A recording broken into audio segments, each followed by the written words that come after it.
organizing this really important event, which highlights the critical importance of clean, safe water to African development, and in particular to women.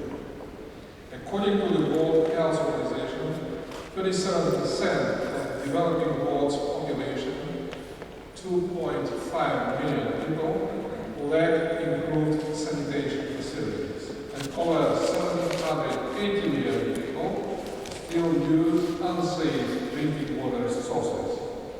Inadequate access to safe water and sanitation services, coupled with poor hygiene practices, kills and sickens thousands of children every day and leads to impoverishment and diminished opportunities for thousands more.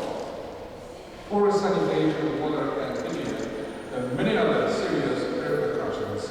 Children, and particularly girls, are denied their right to education because their schools lack private and decent sanitation facilities. Where water supplies are not readily available, women and girls spend large parts of their day fetching water. Poor farmers and wage earners are less productive due to illness. Health systems are overwhelmed and national economies suffer. Without water, sanitation, and hygiene, sustainable development is impossible. Despite the challenges, there is some good news. In March of this year, WHO and UNICEF confirmed that the Millennium Development Goal of halving the proportion of people without sustainable access to safe drinking water have been met in advance of the 2015 deadline. Between 1990 and 2010, over 2 billion people gained access to improved drinking water sources, such as private supplies and protected wells. This is an important achievement for the world. However, it is true that global figures mask massive disparities between regions and countries, and within countries. Only 61% of people in sub-Saharan Africa have access to improved water supply sources, compared with 90% or more in Latin America and the Caribbean, Northern Africa, and large parts of Asia. The United Nations continues to work to ensure access to safe drinking water for everyone.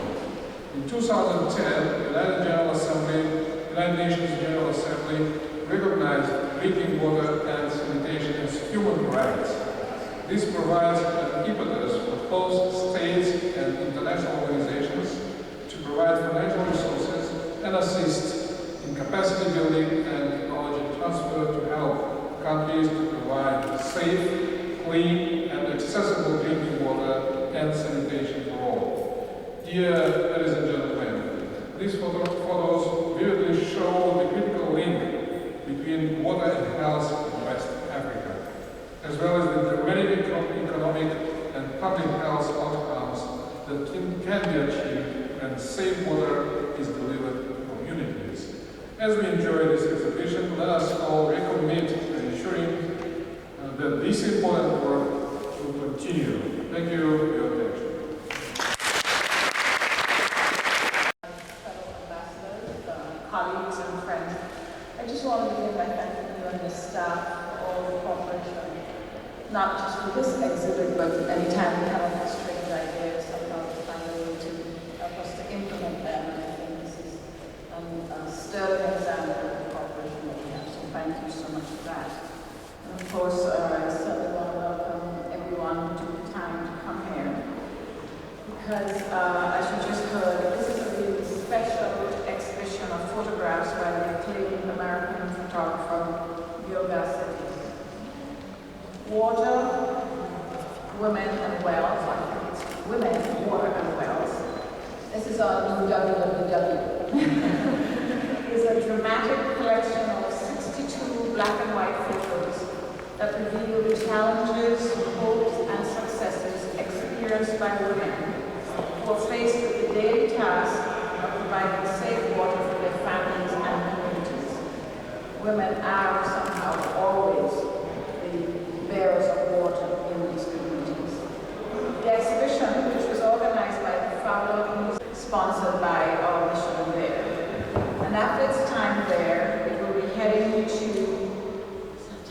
it will be heading to the UN offices in Vienna, also sponsored by our mission there.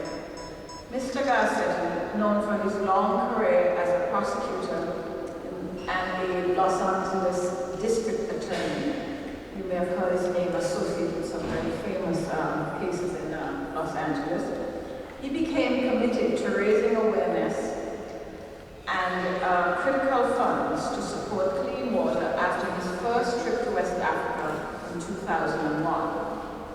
The exhibit showcases the day-to-day difficulties brought on by the lack of clean and safe water, while it also highlights the benefits and joy that come from the introduction of clean water to a community, and how education and microbusiness can grow from this success. Women, Water and Wells projects a message of hope for a brighter future. Providing clean water to communities is a growing challenge that must be faced head-on. Around the world, 1 in every 8 people currently lack safe drinking water, and 2 out of every 5 people lack sufficient sanitation. Unsafe water, sanitation, and hygiene are already among the world's top risk factors for death and disease. Around 1.5 million children die each year from diarrhea diseases alone. June 17 was World Day to combat desertification and drought. This, therefore, is an opportune moment to note that by 2025, experts predict that almost 2/3 of the world's population will be living under water-stressed conditions, including roughly 1 billion people who will face absolute water scarcity at a level that threatens economic development as well as human health. Droughts and floods now affect more people than all other natural disasters combined.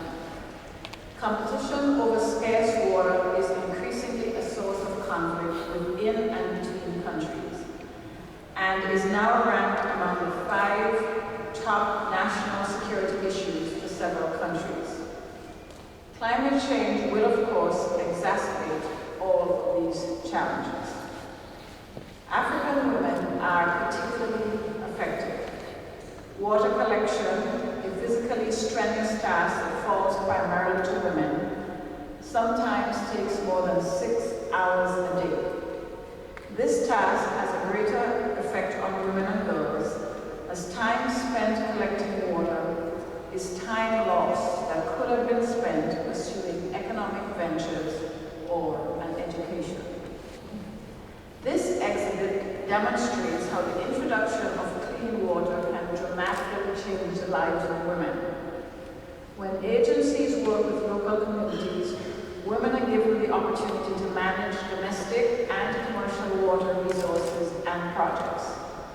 No longer compelled to spend hours hauling water, women and girls attend schools in greater numbers and can focus their energy on family income generation activities. Earnings mean that women often gain more of a voice in family matters, along with which comes respect and dignity. We need to continue to take action to meet current water-related challenges and ensure that clean water, a basic human need, is available to all.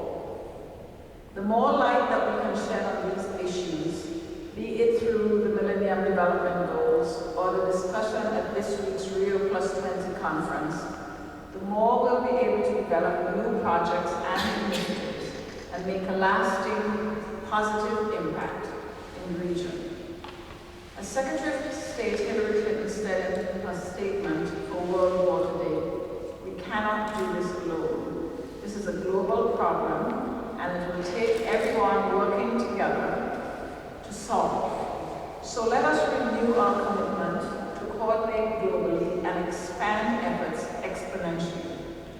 On that note, I would again like to thank you for coming and hope that you enjoy the exhibit in addition to our creative water-based refreshments.